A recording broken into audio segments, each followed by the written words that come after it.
One day I'm gonna be everything I wanna be. I don't let it get the most of me. One day I'm gonna be free. I wanna be everything I'm gonna be. My future right in front of me. One day I'm gonna be free.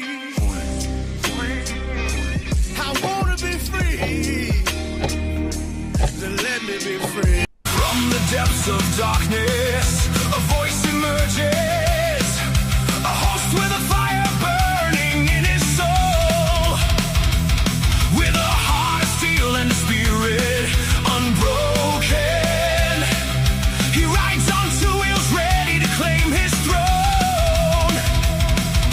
Amidst the chaos and the thunderous roar, insane wheels rise as a force to be reckoned with. Fueled by the power that only metal can bestow. He takes his stand, refusing to submit. Insane wheels hear his battle cry. A metal mayhem that will never die. With engines roaring, he paves his way. A legend in the making, day by day.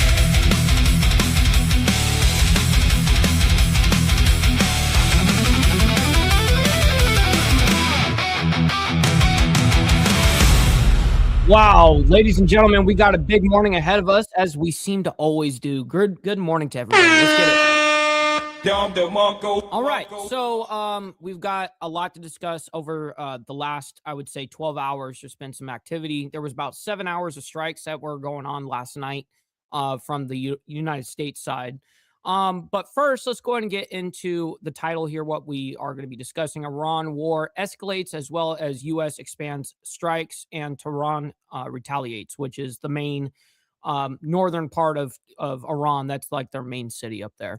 All right, so let's go ahead and give you guys the chronological breakdown of what we're going to be discussing this morning.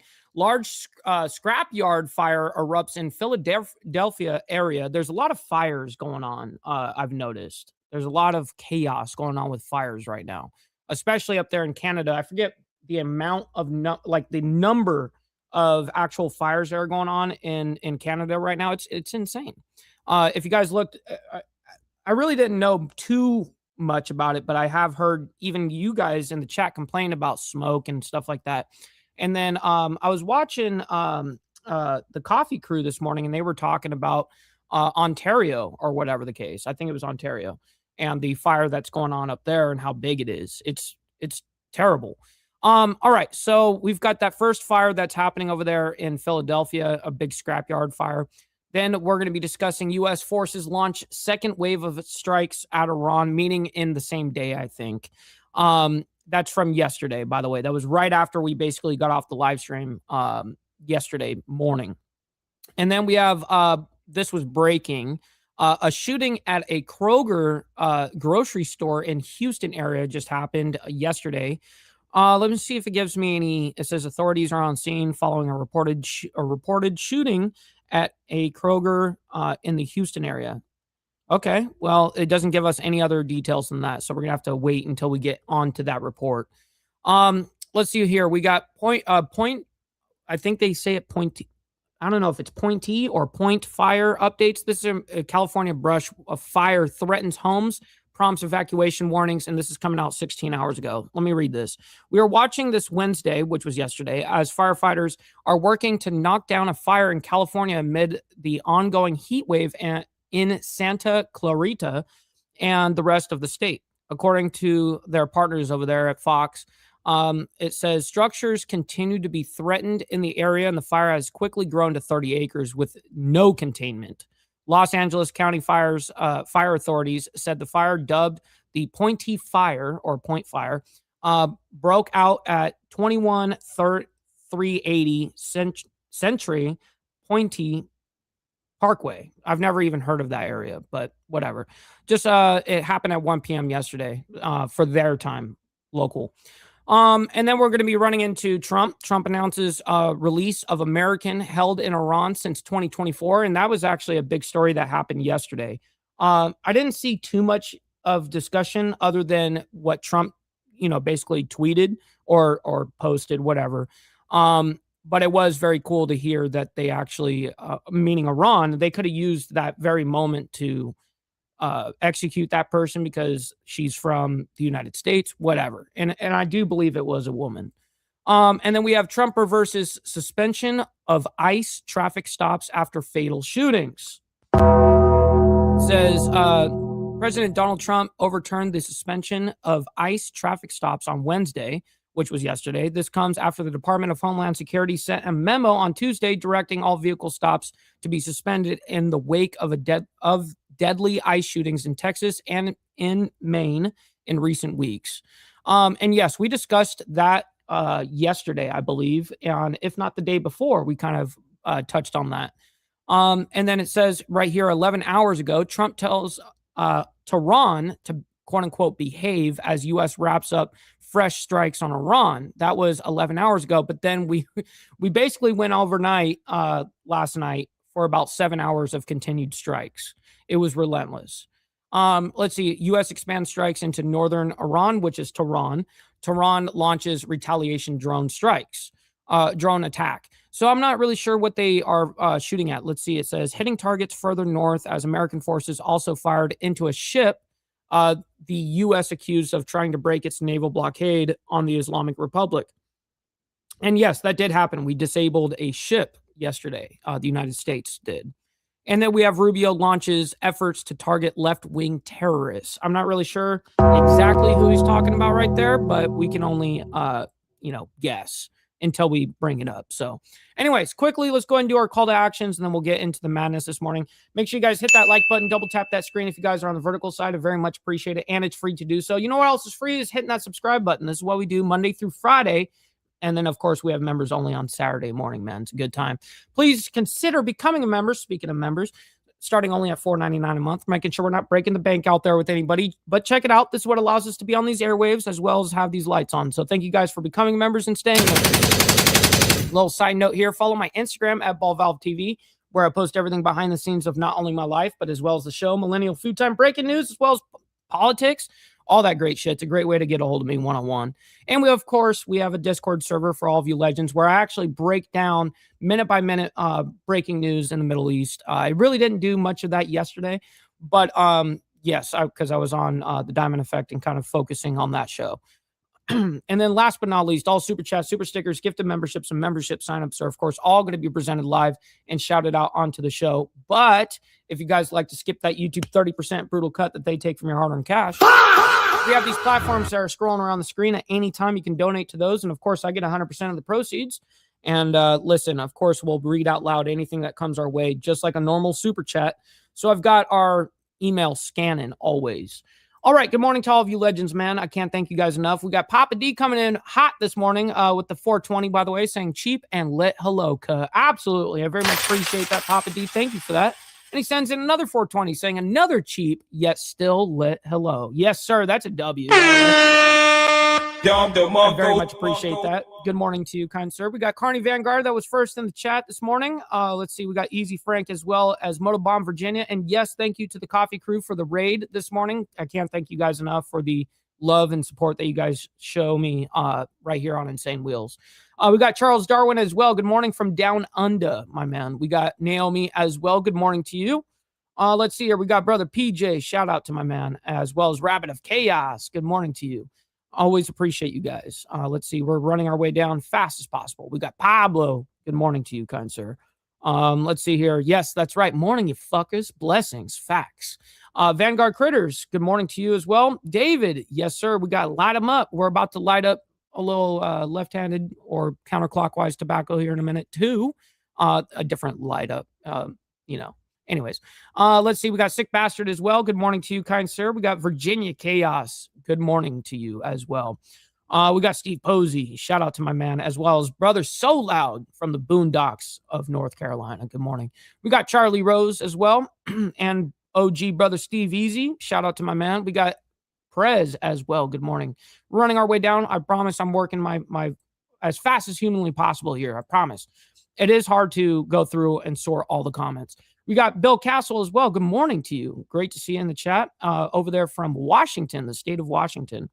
Let's see here. And yes, so they ended up selling us out and putting the U.S. military, Israeli military provisions through yesterday. So wait, didn't they stopped that shit in the Senate, didn't they? But so what ended up happening? They snuck it through a different way. That shit wouldn't be surprising to me at all. We got Slim, my man. Good morning to you. Great to see you in the chat, bro. We got brother KP as well. Shout out to my man. All right, let's go ahead and get into the madness this morning. There's a lot of craziness. We're going to start off with this first story, though. Large scrapyard fire erupts in Philadelphia area. In the meantime, we are following some other breaking news that we want to share with you here. This is coming out of the Philadelphia region. You're taking a live look as right now firefighters are battling a massive fire that engulfed a scrapyard just outside of Philadelphia this morning. And here's what we know. So we've got two different fires we're going to be no. Is it two different fires? Yes. The one that we're going to be talking about over there in California, and this one first, and over there in Philadelphia. Now, these front little reports that we're going to be doing is actually very quick. There's only like a minute about each. This. Crews responded to a scrapyard on Industrial Drive in the Darby Borough of Delaware County. Firefighters used ladder trucks to battle thick black smoke and heavy flames that are overwhelming the facility, as you can see here on your screen by this live look. It's unknown at this time how the fire started or if there are any injuries. Now, officials have urged nearby residents to avoid exposure to potentially harmful smoke. It's advised that residents should avoid going outside and close all windows and doors. Officials also suggest recirculating air with fans to avoid bringing pollutants into your home. Air quality in the Philadelphia area was already expected to be poor from Canadian wildfire smoke. So that is the latest we're hearing from officials. All right. So that's the latest on that as of right now. It doesn't look like there's any other reports other than just that. So hopefully they got that contained. Let's see here. We've got an update here from there was a shooting at a Kroger grocery store in the Houston area yesterday. So let's go ahead and bring this up and figure out what the hell is going on here. Want to take you out live right now. We are following some breaking news out of Houston. A shooting at a Kroger grocery store. Here is what we know at this hour. Deputies with Constable Mark Herman's office responded to the Cypress Wood Drive following reports of shots fired inside the Kroger store. Preliminary reports indicate that multiple people inside the store have been shot. The exact number of victims and the extent of their injuries are multiple people got shot. Unknown at this time. Witnesses reported that a black male wearing a yellow shirt and black pants was seen firing a weapon inside the store. Wait, what was the description? I talked over it. Unknown at this time. Witnesses reported that a black male wearing a yellow shirt and black pants. Oh, shit. Was seen firing a weapon inside the store. A possible suspect has been detained, but the investigation remains ongoing as authorities work to determine the suspect's involvement. Multiple law enforcement officers and emergency personnel are on the scene, and that's what. What's up, No Grow? Good morning. We're seeing right now as we are taking a look right outside of that store. And again, active investigation is going on. You are seeing police interact with the public and really the media as well. But this happening at a Kroger grocery store right now out in Houston. Active investigation is happening at this moment here. And again, the latest updates are coming that multiple people have been shot. The exact number of victims and the extent of their injuries unknown at this time. So very fluid at this moment here as police continue to really track this investigation. But the red tape is out. And of course, the store is shut down at this moment while they do this investigation. But it looks like they are allowing maybe some team. I'll tell you what, this team that's going in or whatever, being moved or whatever, they all look kind of like the same lefty crazy motherfuckers. Members, they just look like it. Back into the store there at this moment. And you're taking a look here at as people might want to get any of their belongings that they had inside of that store. What do you mean belongings? They didn't buy anything yet, right? I mean, and if they did, they push your card out. I mean, I guess, whatever. I don't know. All right, let's go ahead and move on quickly. I did want to give a special shout out to Bill Castle, my man. He's going to be turning 60 tomorrow.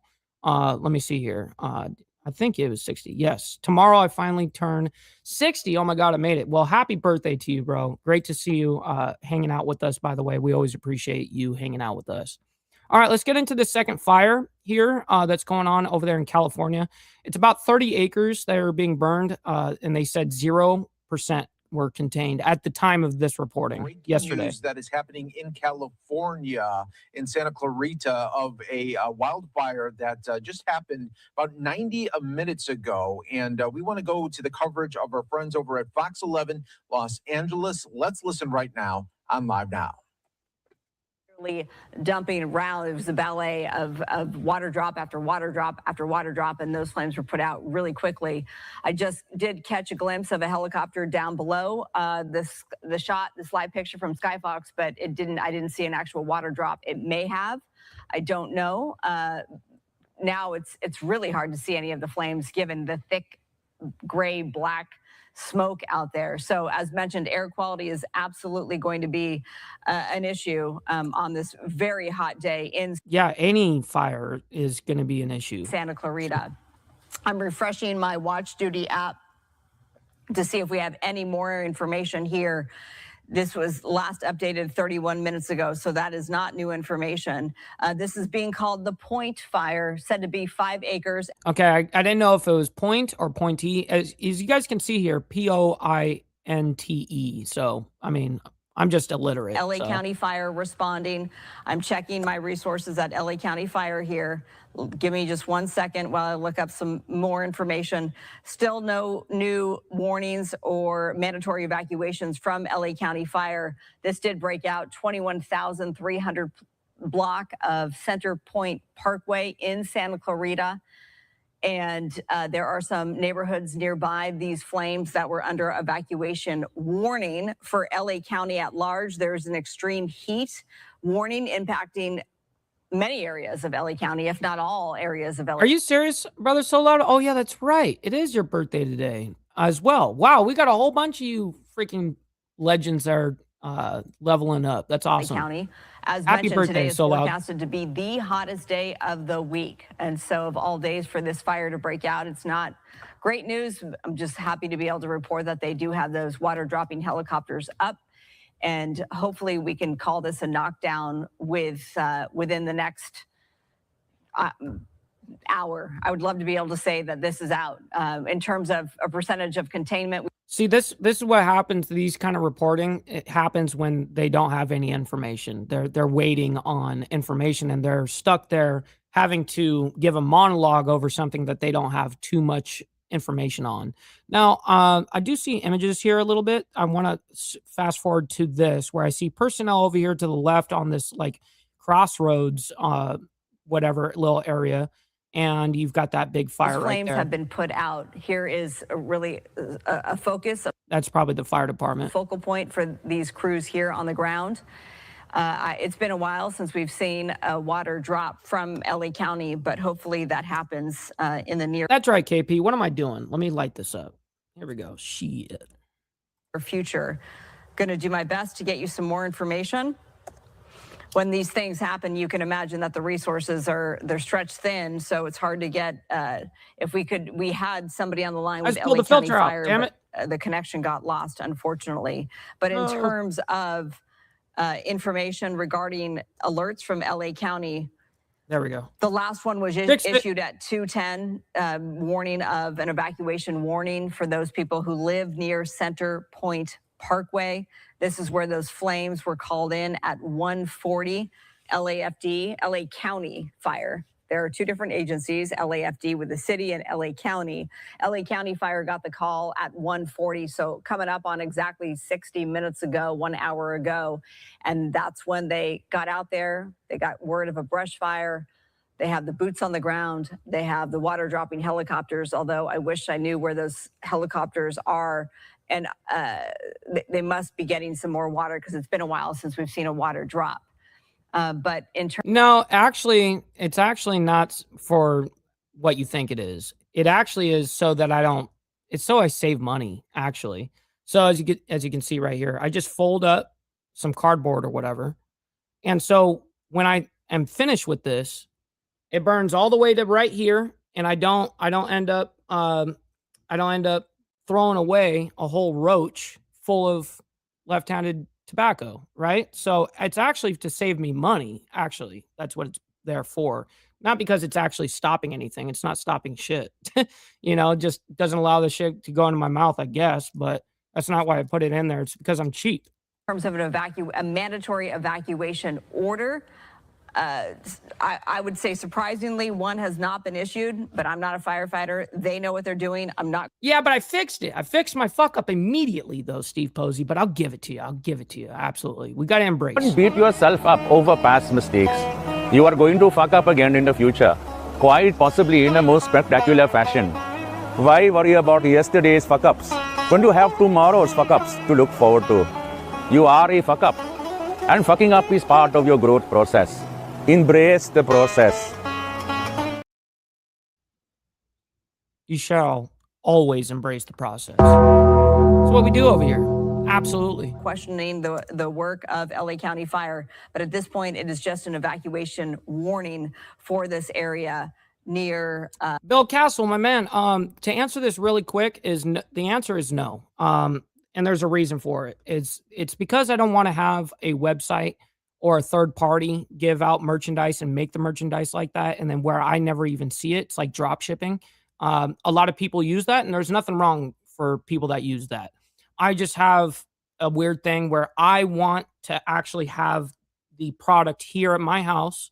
And before I just, decide to sell anything, I want to actually have the product in hand so I can inspect it. I want to fucking make sure that it's done right, and then I'll ship it out once a week or whatever on people's orders.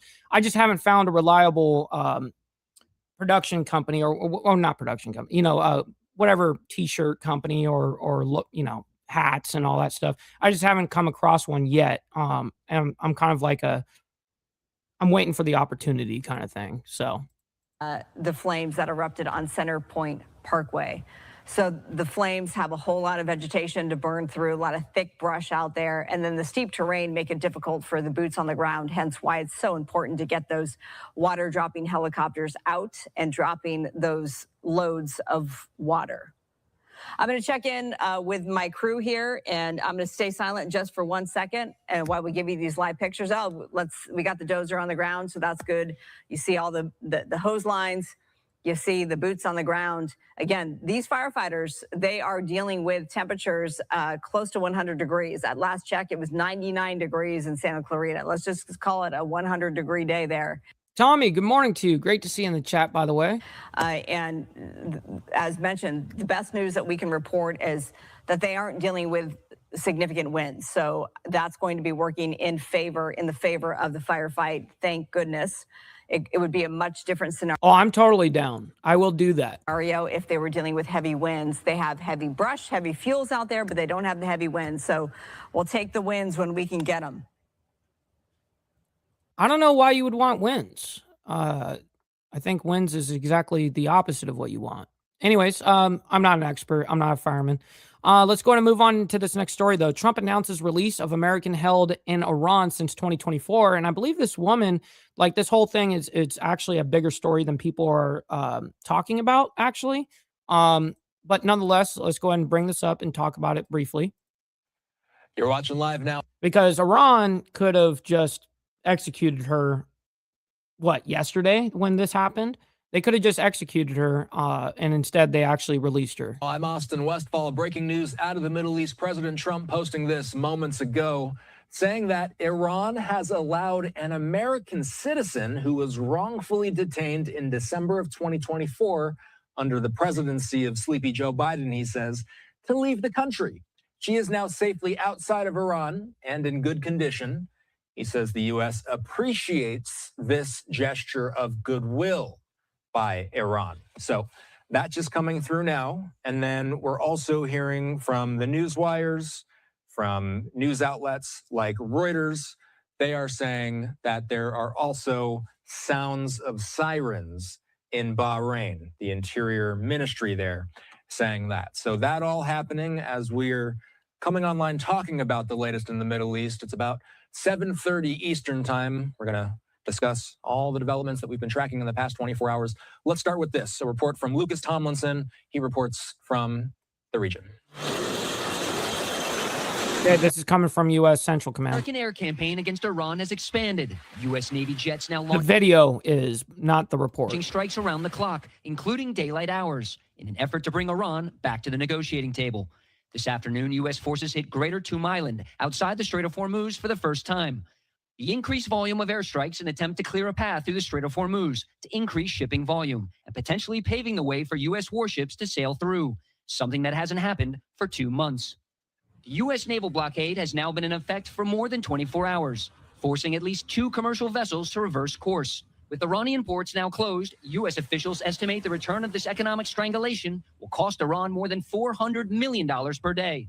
Iran is striking back, hitting 7 commercial ships in the Strait of Hormuz with up to a dozen crew members killed, missing, or wounded. Iran has attacked Jordan, Kuwait, Oman. Now, this is, within the last week or so that they're showing the video footage. It's this last, kind of like the last 7 days, really. On Bahrain, Qatar, and UAE in recent days, with dozens of drones and missiles. Interestingly, Israel has not rejoined the bombing campaign against Iran, but are prepared if Iran fires first. Absolutely. That's where Trump is like, put, Israel in the naughty corner and said, you got to chill out right there, be in timeout. You need to relax over there. You need to calm down, right? Do not count on it being quiet if you attack us. Do not count Because on it. truthfully, if it were up to Bibi Netanyahu, he would absolutely be involved in the actual strikes right now. But, Trump is like, nah, you ain't doing that today. Rerun, because it will not be a rerun. Netanyahu is expected to fly to Washington this weekend. A meeting with President I have the latest on the strikes that were happening in the last 12 hours, basically. So I'll give you guys those here. Trump soon. has not yet been scheduled. In Tel Aviv, Lucas Tomlinson, Fox News. Okay, so real quick, I'm going to go ahead and bring up my sources like I did yesterday. Even though it is AI, but I did some research on this, and as well as the sources that are being, used here. So this is the last 12 hours. U.S. military activity. The United States completed another major wave of airstrikes, hitting dozens of Iranian targets over roughly 7 hours. And that's where that number I gave you guys earlier on the live stream was exactly this. This being sourced by AP, the Associated Press. Then we have the confirmed target categories included Iranian command centers, air defense positions, ballistic and cruise missile capabilities, as well as drone facilities and coastal surveillance systems coming out from Reuters. And Bandar Abbas, which is that main port for Iran that's right in the choke of the Strait of Hormuz, Iran's principal port and an important Iranian Navy and Revolutionary Guard hub on the Strait of Hormuz was struck, and that's being reported by Reuters. Then U.S. strikes reported expanded farther north than earlier rounds, which reaching around, the areas of Tehran. And this is exactly what the regime is hoping that doesn't happen, is real strikes happening in Tehran. And that being, reported by AP. Additional attacks were reported in southern and southeastern Iran, including the Hormozagan. I can't pronounce these locations, but you guys can look at it. Kazakhstan, whatever. The U.S. is continuing enforcement of its naval blockade of Iranian ports, which we just already explained that yesterday and even the day before about how that's going to be implemented and why and blah, blah, blah, whatever.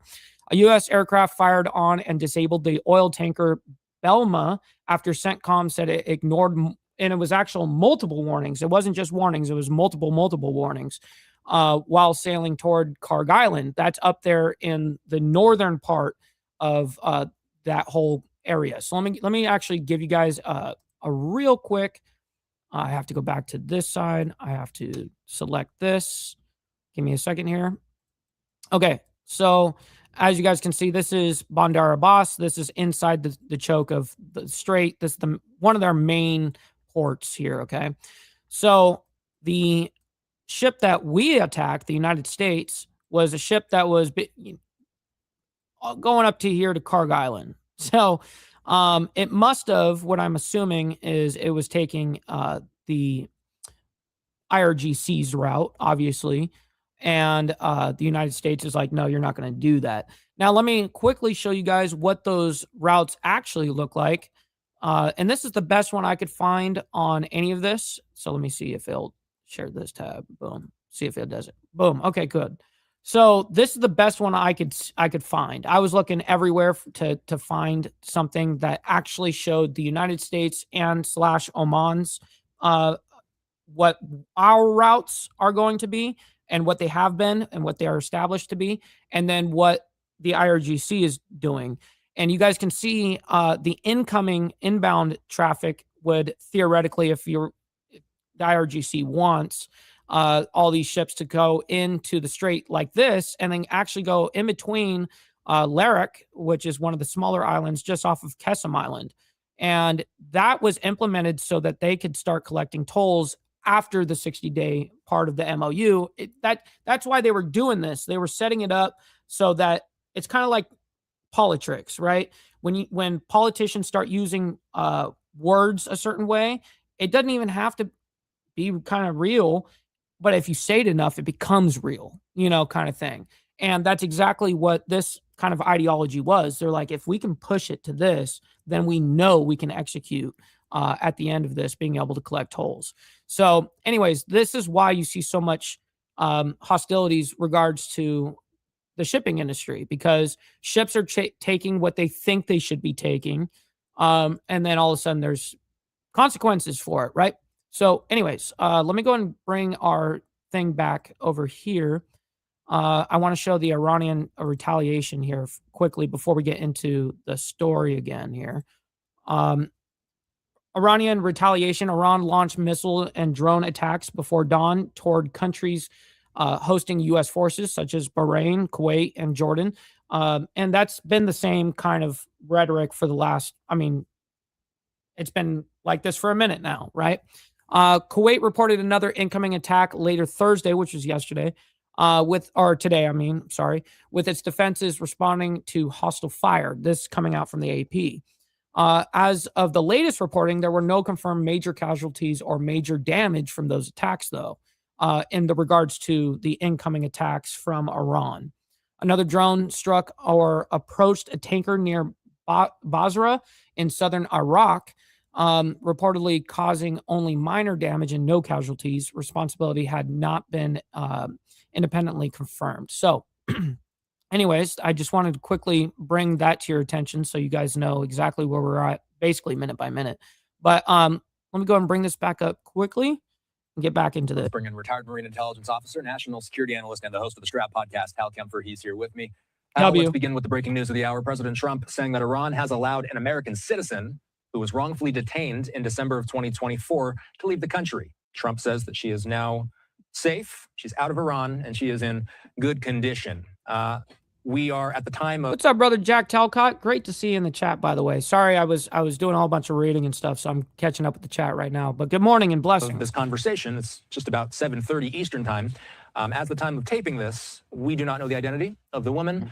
We'll wait for more information, perhaps from the White House on that. But Hal, your initial reaction to Iran making what Trump is calling possibly a gesture of goodwill? Austin, it's interesting. That could be part of that factions, or the two factions kind of in competition within the regime. On the one hand, you have, Foreign Minister Rogchi, President Pezeshkian, to a lesser extent, the Speaker of the Parliament, Galibov. Yes, by the way, all I ask you guys to do is just hit that like button, please. We put a lot of work. I dedicate my life to keeping up on all this shit. So I very much appreciate you guys hitting that like button, double tapping that screen if you're on the vertical side. I very much appreciate it. All right, here we go. Well, he came from the Revolutionary Guard Corps. They're the ones that have been the faces, the voices, the people that we've been talking to in negotiations. And then you have this hardliner group that's with the Revolutionary Guard Corps. And it kind of makes me wonder if they're doing this gesture of goodwill. Of course, at the same time, the Revolutionary Guard Corps is ordering strikes on Bahrain, which has been a pattern we've seen before, where they're trying to do something to, basically try to put oil on troubled water, so to speak, or whatever. And And at the same time, the Revolutionary Guard Corps is on a completely separate sheet of music. So it's rather interesting. By the way, I should mention, I don't know how many American citizens are held by Iran. Usually they're Iranian Americans. Of course, with that, they would hold. What's up, Panelverse? Good morning to you as well. Iranian citizenship as well. But the U.S. has a lot of Iranian Americans. I'm in Southern California. We have a very large. Los Angeles has the largest Iranian American community, or the largest ethnic Iranian community in any city outside of Iran. So thank you, Lou. So there's a lot of back and forth that people don't realize. They look at Iran, they go, who would travel to Iran? Well, they travel to Iran because that's where their relatives live. And it is not uncommon that they will sometimes be taken into custody and held for a long period of time. And the Iranians use them as a bargaining chip. In fact, there was a Iranian proxy group that was holding a female American journalist hostage, and she was released in April, not that long ago. So this is not an uncommon pattern that we've seen in the region, and it's certainly not an uncommon. No, this is the cycle that we seem to be stuck in right now. And I really don't see a very easy exit strategy for the United States on this. But anyways, let's go ahead and get into this next ordeal here. Trump reverses suspension of ICE traffic stops after fatal shootings. Now, this is something that we have covered in the past days. Because there's been a lot of talk about this, but welcome back into Live Now from Fox. My name is Alexandra Goldberg. It's good to be with you. Now to some immigration news. It's an about face. Take a look here. The Wall Street Journal posting President Trump said, oh, hell yeah. By the way, Lou, I can't see it on my side, but the mods let me know. So thank you for that, Lou, and dropping it like it's hot in the chat. Appreciate that. And thank you, Steve, for letting me know. U.S. Immigration and Customs Enforcement officers should continue using traffic stops to arrest immigrants, reversing a recent decision by the agency. President Trump says ICE needs to conduct traffic stops to keep the agency strong, tough, and smart. The commander-in-chief commended ICE officers and urged them. You as well, Lou. Appreciate that. To get out the criminals and keep crime stat records coming. Fox News correspondent Alexis McAdams explains. Nelson, front of the car. President Trump says ICE traffic stops will continue on his watch, overturning the short and temporary suspension. On Truth Social, President Trump calling the traffic stop one of the agency's most effective crime-fighting tools, saying without it, ICE would play right into the criminals' hands. You have a warrant for your arrest? Put them through arrest or what? With immigration. Border czar Tom Homan tells Fox agents still have many other options to make arrests. You can certainly arrest the alien when he parks the car, where he gets to where he's going.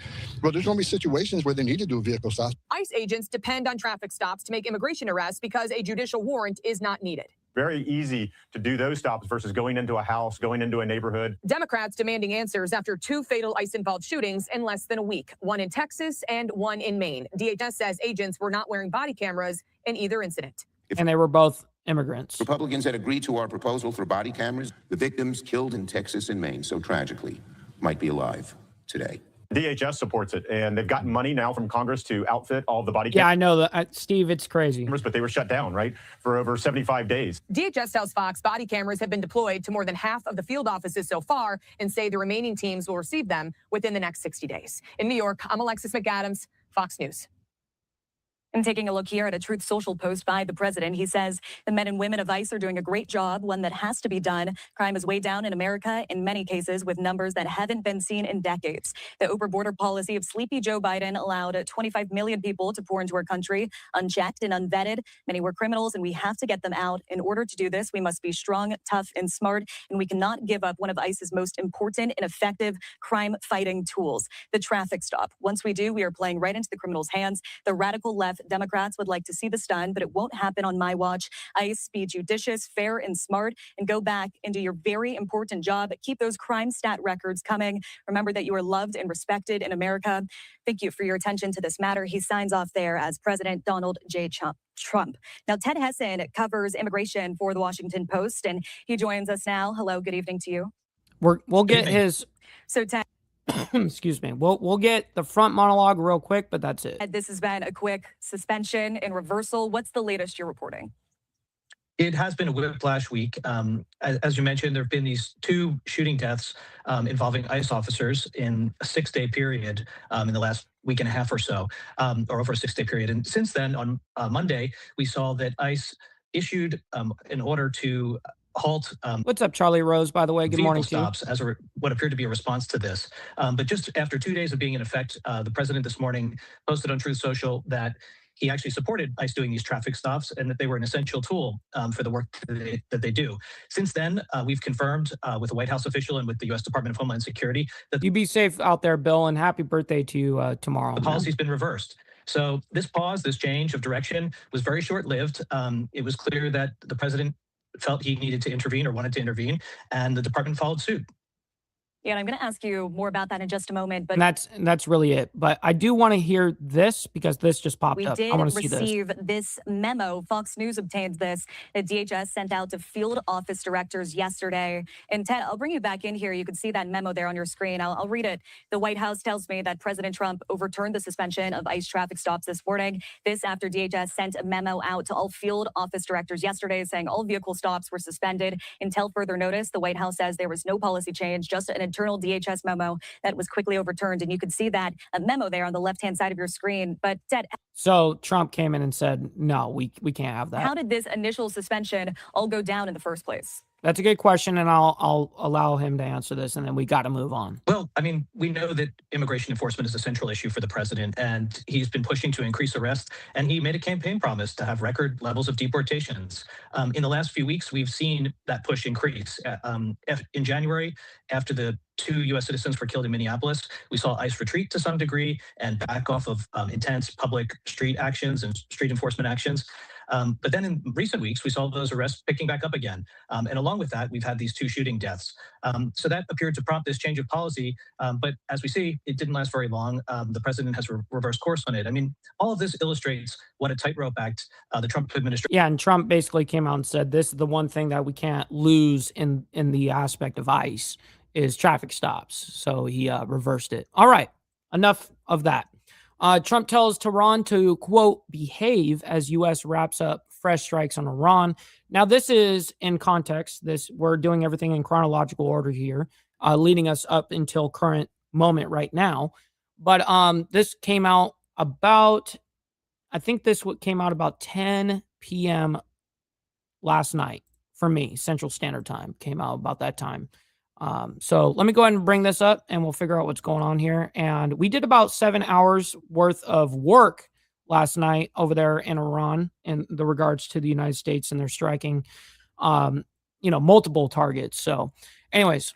Good evening to you. You're watching live now from Fox. My name is Alexandra Goldberg. It's good to be with you on this Wednesday night. I always find it weird how she introduces herself. She always has that kind of like, I don't know. There's like that weird facial, and it's a thing that girls do, like even on like Instagram and shit. It's like, I don't know. It's interesting. New information from the U.S. Central Command putting this on social media saying CENTCOM ended an evening wave of strikes against Iran at 9 p.m. Eastern on July 15th. U.S. forces struck Iranian command centers, air defense sites, missile and drone capabilities, and coastal surveillance facilities to further denigrate Iran's ability to threaten innocent mariners crewing commercial vessels transiting the Strait of Hormuz. CENTCOM used precision munitions to hit targets in multiple locations, including Bandar Abbas. Now, the U.S. military is ramping up its air attacks against Iran. I'm going to show you a look here at a simulation we have of marine traffic in the Strait of Hormuz. This is courtesy marine traffic. Yeah, that's deadlock right there. Traffic. Now, of course, in the hopes of continued talks to end the war, the U.S. military is ramping up these attacks. No, this comes Shiloh. as Israel levels its own threats. No, it's like she only really does it when she introduces herself, and she does. It's like an anime thing or something. The way that they overextend their mouth, and I don't know. It's like this thing that it's like a trend against Tehran. Fox News correspondent Lucas Tomlinson. What's up, Chan with Stacks, my man? Good morning to you. Great to see you in the chat. On the latest. The American air campaign against Iran has expanded. U.S. Navy jets now launching strikes around the clock, including daylight hours, in an effort to bring Iran back to the negotiating table. This afternoon, U.S. forces hit Greater Tum Island. Here, I got you, Steve Easy. Why are you gay? You are gay. Shit. Outside the Strait of Hormuz for the first time. The increased volume of airstrikes an attempt to clear a path through the Strait of Hormuz to increase shipping volume and potentially paving the way for U.S. warships to sail through, something that hasn't happened for 2 months. The U.S. naval blockade has now been in effect for more than 24 hours, forcing at least 2 commercial vessels to reverse course, with Iranian ports now... And not only that, but we also disabled one ship. We shot into their engine room and disabled it. Closed, U.S. officials estimate the return of this economic strangulation will cost Iran more than $400 million per day. Iran is striking back. Yeah, when it comes down to a military front, Steve Easy, absolutely they're getting pounded. There's no doubt about that. That's the one that's our leverage on this whole war is actual force. And Iran's leverage is, of course, the Strait, and they're playing their game on the way that they can, right? We got Virginia Chaos gifting out a major banger, by the way. Very much appreciate that. 5 gifted memberships. Let's go, dude. Thank you very much for that. Not only helping me, but 5 others in the IWF, man. Thank you for that. Definitely goes a long way. 7 commercial ships in the Strait of Hormuz with up to a dozen crew members killed, missing, or wounded. And he sent over a Cash App. What the fuck, dude? He sends over Cash App, brother VC. Sends $40. Little pay for your hard work, brother. Wow, dude, I can't thank you enough. Wow. Blown away, brother. I very much appreciate it. Let's go, dude. Iran has attacked Jordan, Kuwait, Oman, Bahrain, Qatar, and UAE in recent days with dozens of drones and missiles. Interestingly, Israel has not rejoined the bombing campaign against Iran, but are prepared if Iran fires first. Do not count on it being quiet if you attack us. Do not count on a rerun, because it will not be a rerun. Netanyahu is expected to fly to Washington this weekend. A meeting with President Trump has not yet been scheduled. In Tel Aviv, Lucas Tomlinson, Fox News. Well, Jonathan Saye, Abadi, who are you talking to? I'm interested now. Who is saying, making a claim that our Navy is getting Iran research that would definitely be false. Analyst at the FDD joins us now to discuss. Hello, good evening to you. Hi, great to be with you. Well, we know this is back and forth strikes and days of them. Do you see this heading to an all-out? Hold on, real quick. Just because Pablo's talking about a big ass sandwich, man, motherfuckers talk all the shit they want. But you see me, I'm sitting up here snacking on this big ass sandwich, not getting a fuck. Kiss my dick, motherfucker. Perfect timing. Appreciate that. War once again. This is the closest we've been, and from the outside, it does appear to be all-out war, but the difference is, one, of course, Israel has not joined the efforts like they did in the early stages, but more importantly, it's the nature of the targets that does not indicate all-out war. So for it to have that definition, it needs to go beyond military assets like we see right now. It would have to include senior figures, officials that are calling the shots on behalf of Tehran, as well as certain sensitive nuclear sites, such as Pickaxe Mountain, things of that nature, paired with a diplomatic campaign, perhaps talking to dissidents inside Iran. So far, we haven't seen any of that. The ambitions continue to be a calculation in Washington that thinks there's under the assumption that pressure would bring Tehran back to the negotiating table, or it will moderate its behavior. But so far, we have not seen that strategy play out. Well, tell us about the situation in the Strait and what impacts you expect on commercial shipping. What we have seen, of course, is the regime has realized the main leverage it currently holds is the Strait of Hormuz. Initially, the perception was in Tehran that the proxies might be a better pressure point against both the United States and Israel. But as time went on, they realized the Strait is much cheaper. It's more efficient for them to use it effectively as a hostage. If you look at what it takes from the Iranian side to throttle the Strait, all you really need is one. All you need to do is threaten it. That's it. I mean, you don't even really need to enforce it. But yeah, you can use a single drone or maybe 2 drones. Costs you 60 grand to do it. But you make an example out of a situation, and now all the insurance companies are canceling their cargo and all of that shit. They're saying, do not move that shit. Then the ship owners are telling their ship captains not to move. Yeah, it's very easy to threaten it and then enforce that by that. It's way harder to enforce the Strait to be open. I mean, that's a very hard task. One individual with a drone or maybe a cheap missile, and that simply would increase oil prices overnight, just one attack. So they're probably going to double down on that. But that said, when we look at the attacks, they're primarily centered in the southern coast of Iran, the 4 provinces in addition to the islands that the Islamic Republic uses to wage war. So of course, the U.S. military campaign currently would curb some of the regime's capabilities. But in the long term, it's a matter of time. Papa, go have fun. Go over there on the vertical side. You can do the it. Islamic Republic again I believe recalculates in and you. re-strategizes and imposes these attacks again, which is why it's from the administration point of view, they are seeking to not only remove the capabilities of the Islamic Republic, but also the intent by signing an agreement or compelling them to come to the negotiation table. You're seeing the Strait of Hormuz there on your screen. That's courtesy marine traffic. The U.S. reimposed a naval blockade. What was the tipping point for the United States to play this card again? Real quick before he answers that, make sure you guys hit that like button. You don't have to like all the craziness that's happening around the globe here, but you guys can like it for me and what we're doing here. Double tap that screen if you're on the vertical side. In short, it was Iran's violation of the MOU that was signed about 16 days ago at this point, and that's all it took. So if you look at the different articles of the Memorandum of Understanding, the Islamic Republic was receiving sanction waivers and was able to repatriate those funds. Effectively, it was tilted in its favor, and all it had to do was not to attack vessels going through the. Dude, do you guys not have Dairy Queen, by the way, Charles, in Australia? You don't have Dairy Queen? Trade.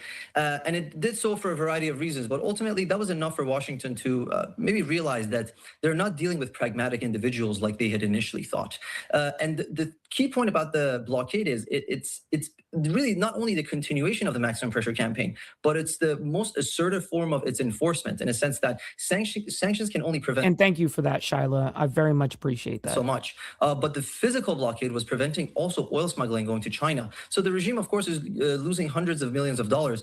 And given the economic implications domestically for them, given how fragile that is, and given that they have to pay their own personnel, this in the long term is not going to play out well for them. All right. So I think that we got enough from that monologue here. Let's go ahead and move on because we still got updates going into this morning, obviously. So this coming out this morning, U.S. expands strikes into northern Iran, and Tehran launches retaliation drone attack. Now, Tehran was targeted this morning. Let's go ahead and bring this up, which is a big deal, by the way. That's like their New York City. That's like their capital, you know. And we want like to pivot gears. They're DC, but even bigger now, and continue talking about the ongoing conflict over in Iran as the U.S. airstrikes hit northern Iran as it disables ships trying to run the blockade. The United States intensified its strikes targeting Iran early Thursday, hitting targets further north as American forces also fired into a ship it accused of trying to break its naval blockade on the Islamic Republic. Iran retaliated with missile and drone fire targeting Bahrain and Kuwait before dawn. And this is some of the latest video that we are getting here, where you can see those unclassified videos now and those strikes taking place there on your screen from early Thursday. Now, days of back and forth strikes by the United States and Iran across the Middle East and renewed threats to the Strait of Hormuz have shredded the interim deal to end the Iran war and could tip the region. They're not going to have much of any military equipment by the end of this. I mean, we've struck a lot of military equipment. Back into all-out war. Already, Iranian officials say U.S. strikes have killed more than 35 people and wounded more than 300 Look at others. the tower going down. Strikes also reached into areas around Damn, they got that on video like that. For the first time of this latest round. That was actually a sick-ass clip. Hold on. I gotta bring this back and watch that strike again. And renewed threats to the Strait of Hormuz have shredded the interim deal to end the Iran war and could tip the region back into all-out war. Already, Iranian officials say U.S. strikes have killed more than 35 people and wounded more than 300 others. Strikes also reached into areas around Iran's capital, Tehran, for the first time of this latest round of violence. When the U.S. and Israel launched the war on Iran. I think they were moving a drone right there by, like on a trailer. Latest round of violence. Check it out. When the U.S. and Israel launched the war on Iran on February 28th, Tehran effectively closed the strait to shipping traffic. I do want to bring you out now to a live look there of the Strait of Hormuz that we have here, courtesy of marine traffic, as we continue to read off some of the latest here that we are getting from these overnight strikes. A move that sent the price of oil, fertilizer, and many other goods soaring far beyond the region and gave Iran major leverage in negotiations, according to AP News. Now, the U.S. and Iran trade threats as attacks intensify as those rising prices pose a particular challenge to U.S. President Donald Trump and his Republican Party, which hopes to retain control of Congress in the elections in November. But Washington has struggled to successfully reopen the waterway, leading to President Trump. Yeah, because enforcing this, you would have to put like basically an Iron Dome, and that's essentially what our military is already kind of doing in the area. But still, you can't. It's so hard to track every little thing. I mean, whether it be drone attacks that are coming off the coast right here, or missile attacks that are coming off the coast, or the mosquito fleet. They still do have a couple of little mosquito boats that are running around causing havoc. Well, they're not really causing havoc. They don't have many of them left. There used to be a pretty big mosquito fleet, but they don't have as many as they used to. Reimposing the naval blockade Wednesday. Iran's parliament speaker and lead negotiator said Iran was prepared for a fuller military confrontation if the U.S. does not live up to the terms of the interim deal. And Iran's Parliamentary Revolutionary Guard threatened to halt all energy exports from the Middle East over the blockade, saying, quote, the export of oil and gas from the region will be either for everyone or for no one, the Guard said. Trump again insisted Iran was ready to strike a peace deal, but he did not elaborate, saying, quote, they don't like what we're doing, and they do want to settle. We'll find out whether or not. Yeah, well, they want the strikes to stop for damn sure, but there's no actual way to get to that settlement. It's just this loop, this circle that we're going to be in, and we're going to pound them into the sand there, and then they ask for, hey, stop the strikes, blah blah blah. Let's come up with a MOU or whatever, and then sure, then what? 8 days later, it gets totally demolished. I mean, and that first MOU was bullshit anyways. That MOU, I was like, I hope to God, believe it or not, that this kind of doesn't work out in that aspect, because it wasn't favorable. The wording was way too broad, and it was specific on us having to move right away and allowing them to move at their pace, which is like so frustrating. Like, what the fuck is going on here? With them, or we just finish them off, he said Wednesday at the U.S. Army War. He did say that College yesterday in Pennsylvania. We do have this X post here from Central Command. I want to bring this up on your screen. It says U.S. forces struck Iranian command centers, air defense sites, missile and drone capabilities, and coastal surveillance facilities to further degrade Iran's ability to threaten innocent mariners crewing commercial vessels transiting the Strait of Hormuz. CENTCOM used precision munitions to hit targets in multiple locations, including Bandar Abbas. The U.S. military is holding Iran accountable at the commander-in-chief's discretion. So just some of the latest that we're bringing you there when it comes to those ongoing developments between the United States and Iran. With that, we do have to slide away for our final. All right, so let's get into this next story here. Rubio launches effort to target left-wing terrorists. Now, I'm not sure what exactly what organization is being discussed here. I have no idea. So this came out like 5 minutes before we went live. It's the protection of its country. This is a sacred obligation that should transcend all political and all ideological divisions. It is why, for example, we have militaries. It's why we have intelligence agencies. It's why counterterrorism bureaus exist, why police forces exist, keeping our people. Oh, shit. Hold on. Actually, something that is pressing right now that just came out. Let me go ahead and bring this up. This is actually very important before we get into any of that. Trump, it looks like, it's to address. No, he is addressing at 9 p.m. Eastern tonight. That is true. Okay, so hold on, damn it. I thought it was actually Trump speaking. Damn it. Now let me go and pull this back up. And 3, 2, 1. We'll go back to Rubio. Its country. This is a sacred obligation that should transcend all political and all ideological divisions. It is why, for example, we have militaries. It's why we have intelligence agencies. It's why counterterrorism bureaus exist, why police forces exist. Keeping our people safe is the reason why every country represented here has all of these things.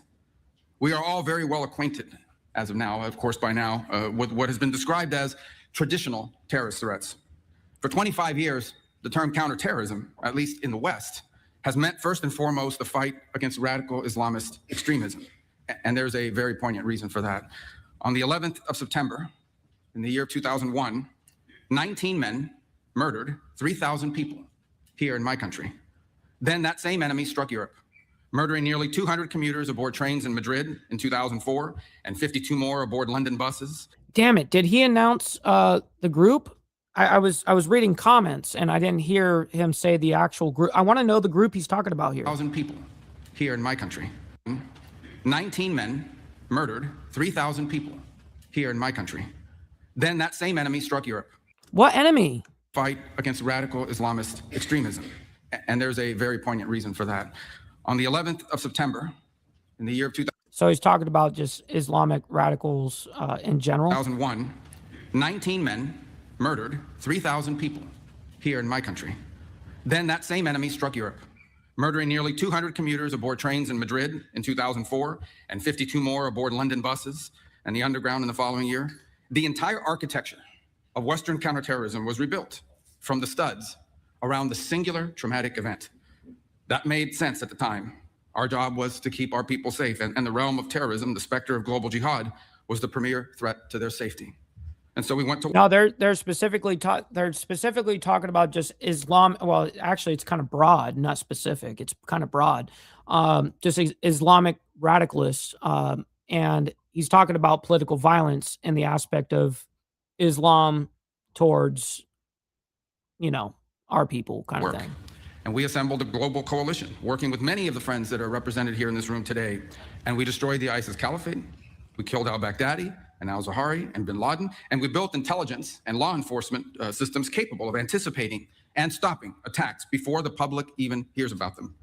Every country represented here today has disrupted a terrorist threat at some point emanating from this source. Jihadist attacks and plots in the United States are down by 2/3 since ISIS's peak. Shit, Virginia Chaos is freaking coming out and supporting hardcore today, guys. He's carrying the stream. So listen, Virginia Chaos, thank you very much, brother. $5 comes through, says Mike Ball for president. Happy B-Day to So Loud. Yes, sir. I would never want to be the president of the United States. I wouldn't. I have no want or desire for that, to be honest. The number of people killed. Thank you very much, kind sir, for that. It goes a long way, brother. By jihadist terrorism in Europe dropped by roughly 97% from the year 2015 to the year 2024. In other words, to a very great extent, our counterterrorism strategy has worked. The threat has not disappeared, of course. It will continue to exist, particularly so long as we tolerate immigration systems that imports these threats directly into our respective homelands. But this threat has been severely diminished. The world looks very different today because of it. For far too long, however, our counterterrorism doctrine has had a blind spot when it comes to extremist violence from the political left. Even today, the very idea that far-left terrorism could be a serious threat is treated as a right-wing fever dream, or worse, as a dangerous fascist conspiracy. It's treated. Hell yeah, Motobomb. Great to hear that you made it in one piece. Treated this way by many in the press, by many in academia and our universities, and by many of our legacy institutions. You will no doubt see the dogma rear its head in the coverage of this very conference. In spite of the clear and the undeniable reality, in spite of the... That's right. You know what they say about OT. No tax on tips, no tax on overtime. Send in your freaking money, yo. Objective numbers and statistics. In spite of the fact that in this room today, there are representatives from across the political spectrum, we will hear this kind of organized violence and terror will be dismissed. It will be dismissed as a partisan fiction. What's up, brother TNT? My man, good morning to you. Great to see you in the chat, industry man. Grew up in our countries around the study of extremism. We have think tanks and fellowships and journals and consultancies with the unspoken understanding among them that the only kind of political violence that was a true threat to our system, that only one kind of political violence was a true threat to the system. A bomb planted by a neo-Nazi group was a nefarious and murderous act of evil. It is. But a bomb planted by a Marxist revolutionary, well, that's just merely a tragic excess of idealism. Perhaps its means were misplaced or overzealous, but its ends were virtuous and just. That's the implication of how they treat it. For years, this extraordinary ideological prejudice was embedded in the way we talked about political violence and extremism.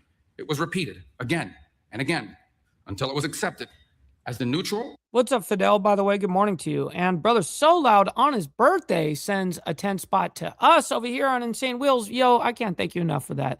He says, overtime pay, keep up the great work, bro. And happy birthday, kind sir. Very much appreciate you, my man. An objective baseline, so entrenched in the mainstream conventional wisdom that it came to be regarded as an apolitical fact. It is the reason why here in my country, so many people in positions of power have repeatedly dismissed acts of violence and even terrorism as legitimate forms of political expression, so long as they served a left-wing cause. It is why during the Man, so far so good, Fidel. I very much appreciate those you, man. George Floyd, so-called George Floyd riots in the summer of 2020, as criminals and extremists burned and looted their way through America's great cities and nearly brought the country to its knees, city governments all across the country simply refused to prosecute the people conducting these acts of violence and terror. It is the reason for the now infamous image, maybe you all recall this, of a news anchor from a very prominent agency, a news anchor, standing in a neighborhood, consumed in flames. Meanwhile, the chyron on the bottom read that the protests were mostly peaceful. This was. I remember me covering that that whole when they were making the claim. Oh yeah, it was mostly peaceful. Mostly peaceful. I didn't see no peace anywhere during that time. Something worse than a double standard. I was covering it Left-wing live. Violence was not just excused; it was treated as sacrosanct, a protected class unto itself. That era has to end. The coalition in this room today includes political leaders and experts and law enforcement officials from more than 60 countries. Yes, get the likes up, everybody. I very much appreciate that. You don't have to like all this craziness, but you guys can like it from me and what we do here on Insane Wheels. So thank you, guys. Double tap that screen if you're on the vertical side. Across the world. You have come here from a wide range of governments, parties, and political persuasions. Some of your governments and ours disagree publicly. Sometimes we disagree sharply about trade, about energy, about immigration. You did not come here today because you have been persuaded on every single aspect of the American view of the world. You came here. You are here because 2 weeks ago, a 72-year-old woman was burned on over 80% of her body in her own home in Greece, and she died, executed by a firebomb because her daughter dared to stand for office. You are here today because for 5 days this winter, the lights went out in Berlin, the longest blackout in the city since the Second World War, sparked by an attack that left tens of thousands of households without power in the freezing cold and left an 83-year-old woman dead. You are here and you came because a month after that Berlin blackout, a French 23-year-old succumbed to traumatic brain injuries, beaten to death on the streets of Lyon by a group of far-left militant thugs. You are here because your political leaders are being attacked and stabbed and shot in your streets, because your businesses have been bombed, because your railways have been sabotaged, because your police officers have been beaten and burned. You are here because this is real, and it is getting worse, and it can no longer be denied, and it can no longer be ignored, because it is time to crush this evil forever. The simple fact is, none of this that I've just described is new. Far-left political terrorism is not a recent-day modern novelty. It is not a fiction manufactured by conservative politicians.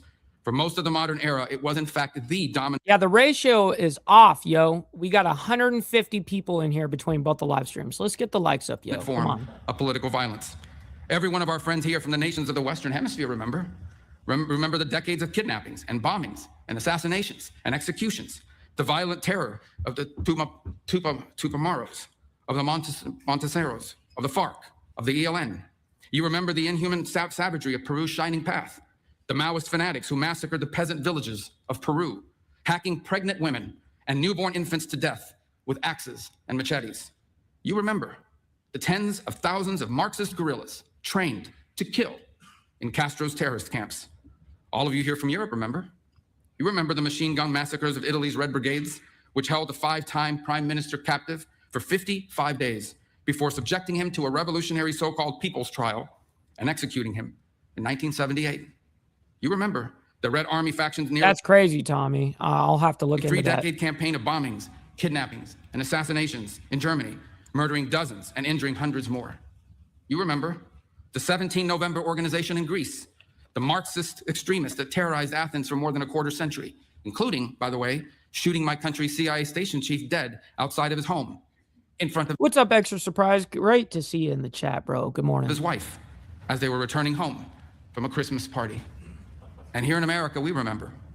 We remember the same reign of deadly terror, justified by the same slogans, motivated by the same wicked ideas. We remember the Weather Underground, which bombed the Pentagon, which bombed the State Department, and bombed the Capitol. We remember the Black Liberation Army, which staged armed robberies and executed police officers at point-blank range. We remember the Symbionese Liberation Army, which shot a public school superintendent to death with cyanide-packed hollow point bullets. In one 18-month period between 1971 and 1972, the FBI counted some 2,500 bombings on American soil, a rate of nearly 5 a day. The overwhelming share of that violence came from left-wing extremists. Between 1970 and 1980, 93% of terrorist attacks in the West came from the far extremist left. These are numbers that would shock most Americans today because we've been taught to believe that this kind of political violence, it simply doesn't exist or it's being exaggerated. But it does exist, and we're actually underestimating it. And our nations bear the scars to prove it. And today we face a new wave of this old evil. Here in the United States, the share of left-wing terrorist attacks and plots has risen to levels not seen in decades. In Germany, far-left violence has jumped by more than 40% in just the last year alone. In Greece, more than 80% of radical violence is now driven by far-left and anarchist actors. Europe is definitely feeling it, and I think that's where he's at right now, somewhere speaking on this. These are not abstract statistics. Americans have seen what those numbers mean. An all-out assault on our immigration officers, sniper attacks, explosives, armed ambushes, a transgender shooter opening fire on Catholic elementary school students as they pray, his gun marked with slogans like, "Where is your God now?" A healthcare executive executed in cold blood in the streets, multiple assassination attempts on a sitting president, and the murder of the greatest conservative activist of a generation, a man who happened to also be a husband and the father of 2 young children, shot and killed while speaking to a crowd of students. This is a distinctive and unique evil. It has always been driven by a hatred, above all else, a hatred for civilization itself. It is a revolt of the worst against the best, a revolt of the weak and the cowardly against the strong and the good. It is perpetrated by those who cannot build, who cannot create, who cannot achieve great things, and take their revenge upon the world for their own inadequacy by seeking to destroy those who can. This is what radical leftism is. It may wear various different slogans and ideologies across place and time. They can call themselves anti-capitalist or anti-imperialist or communist or anarchist or Marxist, but the fundamental character is always the same. It's always the same. It is a poisonous resentment cloaked in the language of equality and justice and liberation, an overwhelming need to tear down what greater men have built, to wreck what is beautiful and what is right on behalf of people who are only filled with ugliness and have nothing else to offer the world. Through violence and through terror, they once again seek to impose their ugliness on all of us. The old dogma was wrong. The old dogma was wrong. None of this is driven by idealism. It is not utopian. In fact, it is the opposite. One of the criticisms you sometimes hear of communism, for example, is that it sounds good in theory, but it never works in practice. That's actually not true. Communism does not sound good in theory. The world it envisions for all of us is small, flat, gray, leveled of all. Yes, real quick, make sure you guys, because I'm watching the chat as well, make sure you guys join in on the Discord, man. We have a good time over there, as well as we break news over there minute by minute as well. There's a breaking news section where I post minute by minute breakdowns of what's happening, especially during the heat of the moment of warfare, right? So drained of all that is good and noble in the human soul. The world it envisions is a world the link is down in the video description down below in the video. Courage, a world without creativity or ambition, a world without heroes or glory or great causes to strive towards, a world without miracles, without myths, without men who rise above the rest to do incredible and extraordinary things. And the world communism envisions is a world without God. For these architects of revolutionary violence, the towering achievement of our civilization, for them, it's an unbearable humiliation, a reminder of what they cannot do and a reminder of what they cannot be. So they choose instead to destroy.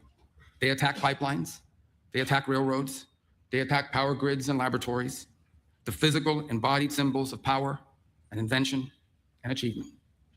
This is the nature of the terrorism we face today. They despise the West because the West is great. This is an international conference because we are facing a transnational threat. These are not distinct and isolated cells. They are interconnected networks. They do not recognize our borders. They do not believe, in fact, in the nation state itself. They coordinate, they communicate, they travel, they train, and they act together, sharing the same infrastructure, sharing the same enemies, sharing the same mission. Antifa militants and their comrades travel from across Europe and to the Americas to participate in each other's attacks, to funnel propaganda and training materials and target information, through shared encrypted channels, moving through underground networks of safe houses and finance, and sustain their operations through transnational funds. And they work alongside hostile foreign states that share their mission, like Iranian proxy networks, who are increasingly intimately tied to leftist militant groups around the world. The Cuban regime's sprawling intelligence and ideological network helped to build the far left in our country and in our hemisphere. And it remains inextricably linked to the far left groups and movements across and beyond the West. Today's far left terrorists can raise money in one country. They can host their communications in a second country. They can receive training in a third country. They can recruit militants in a fourth country, and then together strike a target in a fifth country. And so we have no choice but to confront this menace together.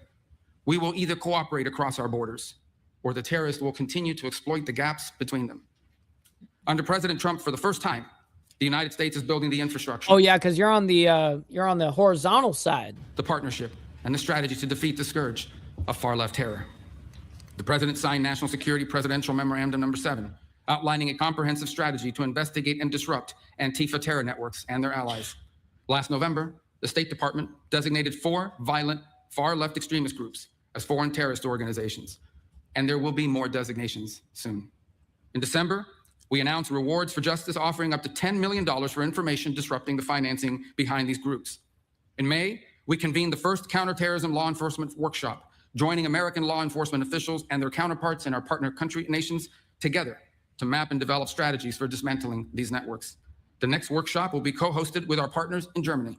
The coalition we're building together is already bearing fruit, and we are here today to build on that work.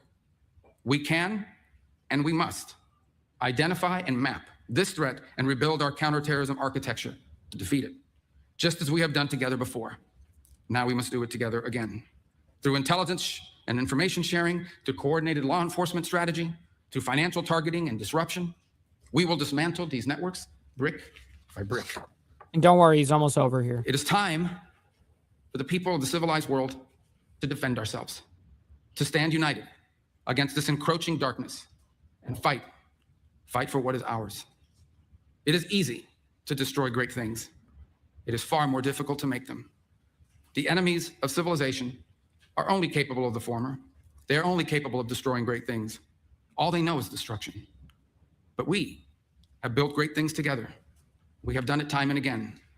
We know what we must do, and now we must do it. Thank you for coming today. All right, ladies and gentlemen, that wraps us up for the morning. I can't thank each and every single one of you guys enough. Be on the lookout. 9 p.m. Eastern is when Trump is supposed to be addressing the nation. So I will not be covering that this evening. I'll be eating a big fat steak around that time. So anyways, make sure you guys be on the lookout for that. And I will be covering what he says tomorrow morning. I'll pick the highlights and stuff or whatever. And if it's short enough, maybe we'll even play the whole thing or whatever. So anyways, I can't thank each and every single one of you guys enough for allowing me to be able to do this, and us as a team. I can't thank you guys enough. Making sure you guys hit that like button as well as double tap that screen on the way out. I can't thank you guys enough for that. Listen, we'll be back tomorrow morning for more of the world's madness. Until then, God bless you guys. We'll see you guys very soon, and stay safe out there. Much love. From the depths of darkness, a voice emerges, a host with a fire.